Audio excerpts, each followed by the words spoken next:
Assalamualaikum warahmatullahi wabarakatuh.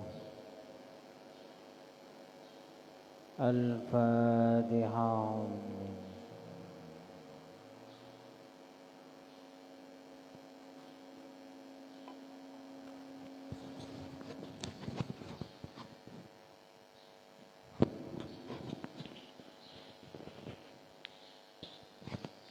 Bismillahirrahmanirrahim. Qala al-muallif rahimahullahu ta'ala wa nafa'ana bi'ulumihi fid dharain amin. Masih di bab qanaah, merasa cukup dan hidup sederhana, bagian keempat. Kemarin sudah dijelaskan tentang sahabat yang meminta kepada Nabi berulang-ulang, kemudian diingatkan bahwa meminta-minta itu tidak baik, bahkan dunia ini kalau dituruti tidak ada selesainya.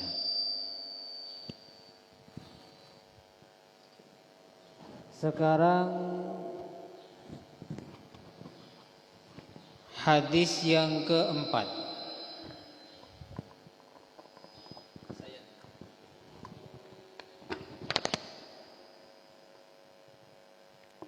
Sekarang hadis yang keempat, wa an Abi Burdah.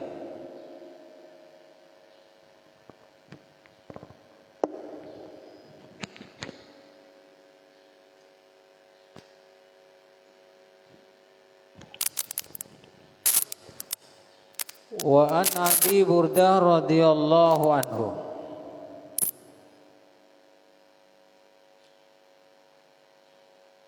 Wa an Abi Burdah an Abi Musa al-Asy'ari radhiyallahu anhu qala kharajna ma'a Rasulillah sallallahu alaihi wasallam fi ghazatin wa nahnu sittatu nafarin bainana ba'irun na'taqibuhu fanaqibat aqdamuna wa naqibat qadami wa saqatat azfari.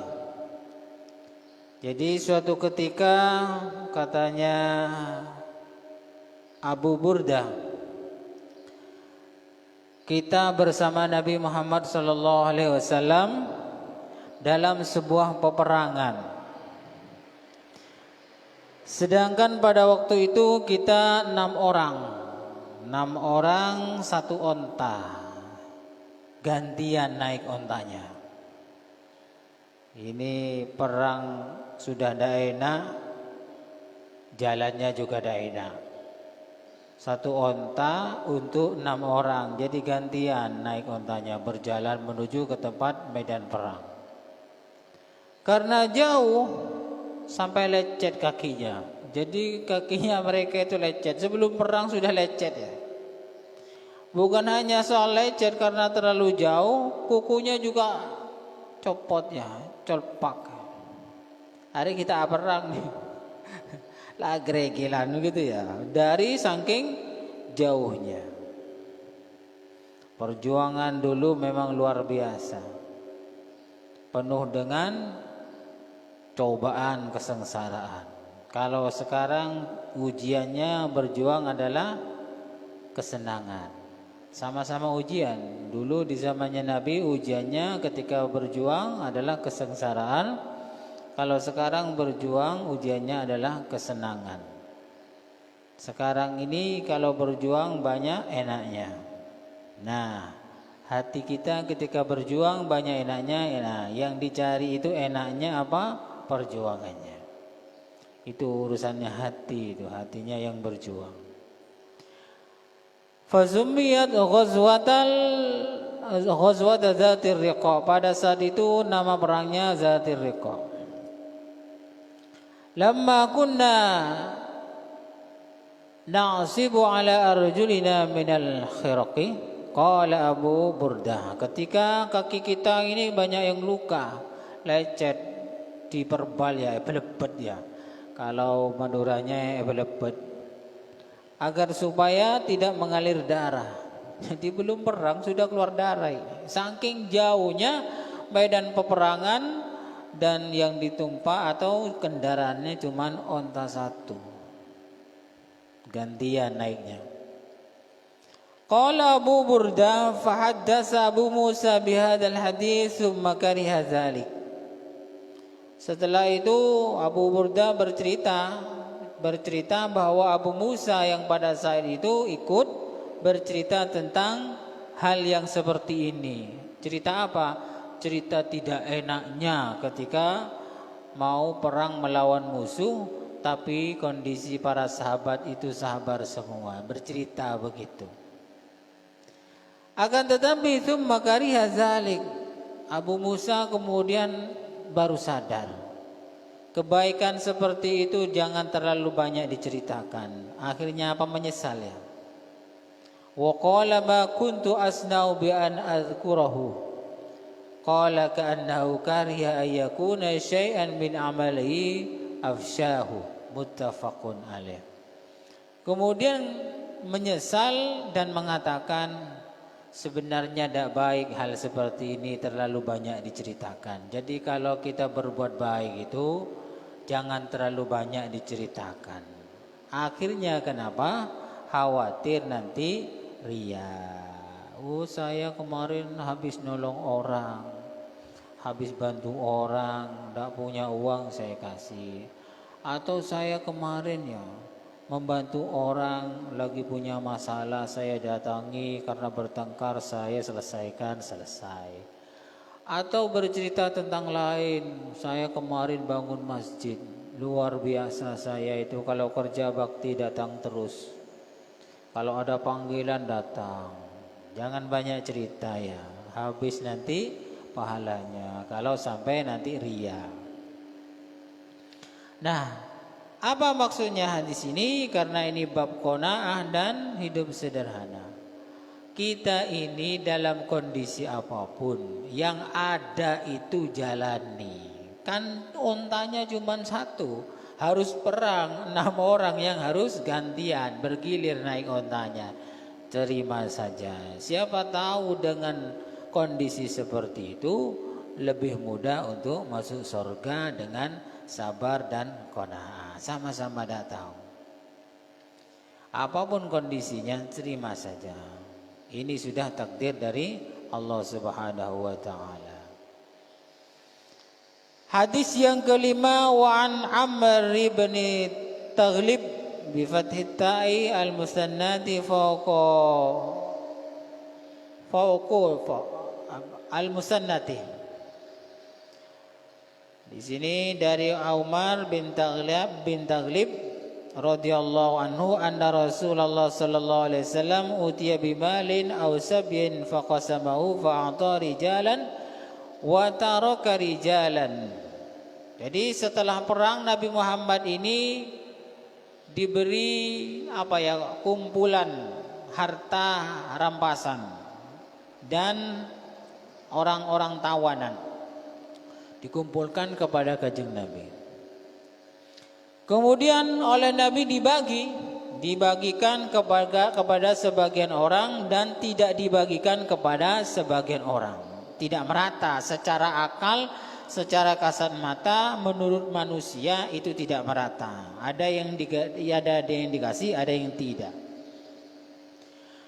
Fabalaghahu annal ladzina taraku atabu. Kemudian sampailah berita kepada Nabi bahwa ada orang yang enggak kebagian itu nesu ya, kecewa berat ya. Protes sama Nabi Muhammad sallallahu alaihi wasallam. Kita kok gak dikasih, itu kok dikasih. Jadi protes. Fahamidallahu ta'ala summa asna alaihi.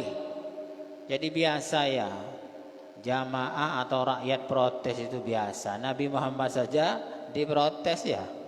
Padahal Nabi itu sudah backingannya langsung Allah Ta'ala. Yang tahu sebenar-benarnya kejadian, yang terbaik itu sudah tahu. Diprotes sama jamaahnya. Jadi kalau umpama nanti jadi pimpinan, kadang diprotes, sabar ya sabar. Nabi Muhammad ketika diprotes langsung memuji kepada Allah Ta'ala. Summa qala amma ba'du.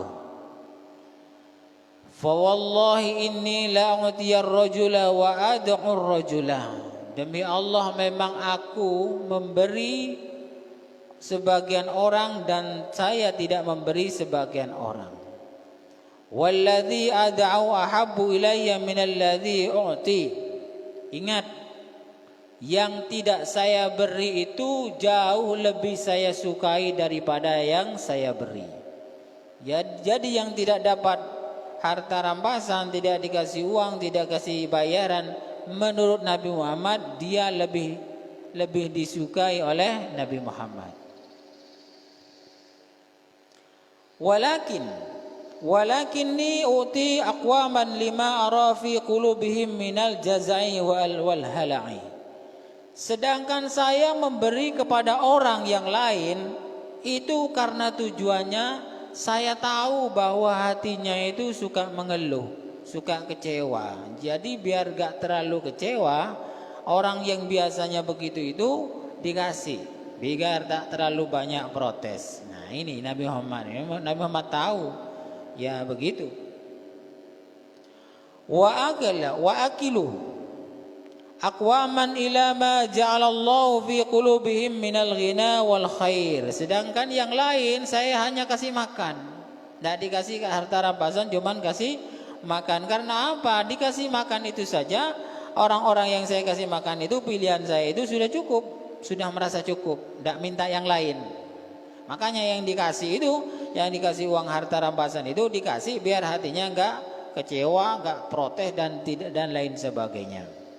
Sedangkan sebagian yang lain hanya saya kasih makan karena saya tahu orang-orang ini sudah merasa cukup dikasih makan.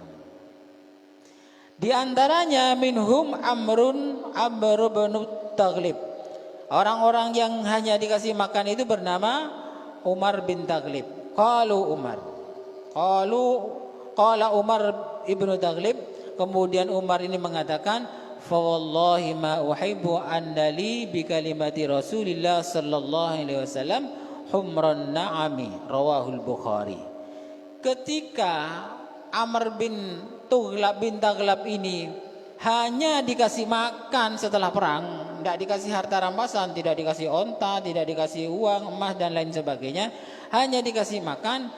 Ini Umar ini mengatakan, demi Allah saya lebih senang masuk kepada perkataannya Nabi yang mengatakan bahwa orang yang tidak saya kasih adalah orang yang paling saya cintai. Lebih baik saya masuk ke kalimatnya Nabi Muhammad itu daripada saya dikasih onta merah. Onta merah ini kalau zaman sekarang itu mobil mewah lah. Jadi binatang pilihan atau hewan kendaraan pilihan. Ini namanya qanaah. Namanya qanaah, dikasih begini oleh Rasulullah ya diterima. Tidak kemudian protes-protes. Saya kok sedikit ya, itu kok banyak ya. Itu ini ya, pilih kasih. Orang dalam itu, ring satu itu. Tidak ada begitu. Karena ini Nabi ya terima aja. Sekarang tidak ada Nabi, bagaimana kalau dikasih gak bagi rata? Kita pegang aja tetap qanaah, tidak usah protes.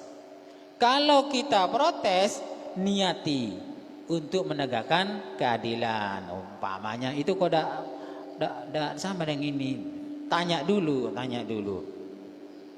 Tapi yang lebih baik qanaah, terima saja. Tapi bagi yang memberi jangan pakai hadis ini ya.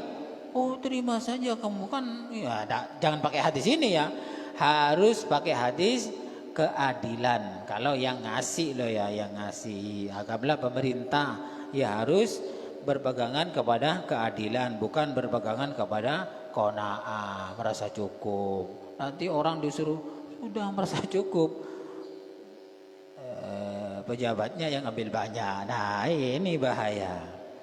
Jadi maksudnya hadis di sini dipegang oleh orang yang diberi qanaah, diberi berapapun terima saja, tidak usah kemudian protes. Ini perang ya, perang ini berjalannya kakinya lecet, kukunya copot, diperbal, dipelepet ya kakinya itu dari saking jauhnya, cuma dikasih makan. Nah ini terima saja, terima saja. Itu Rasulullah lebih tahu daripada yang lain. Dan Rasulullah mengatakan, orang yang tidak diberi, orang yang paling saya sukai. Orang yang dikasih makan saja, itu tingkat kedua yang Rasulullah senangi. Yang dikasih harta rampasan, berarti dia tidak terlalu dicintai oleh Rasulullah, artinya biasa-biasa saja. Kan kadang ada begitu itu, anggaplah tokoh ya, orangnya, tetangganya rewel macam-macam, sering dikasih, sedangkan temannya sendiri jarang dikasih. Ini tujuannya apa? Untuk meredam ya, meredam biar dia tetangganya yang suka rewel-rewel itu tidak terlalu rewel.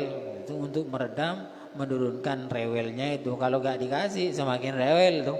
Sedangkan temannya sendiri walaupun gak dikasih, ya kan biasa aja. Itu kadang begitu.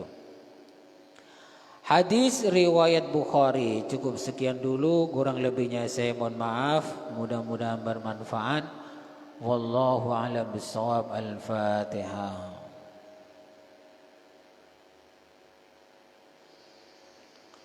Assalamualaikum warahmatullahi wabarakatuh.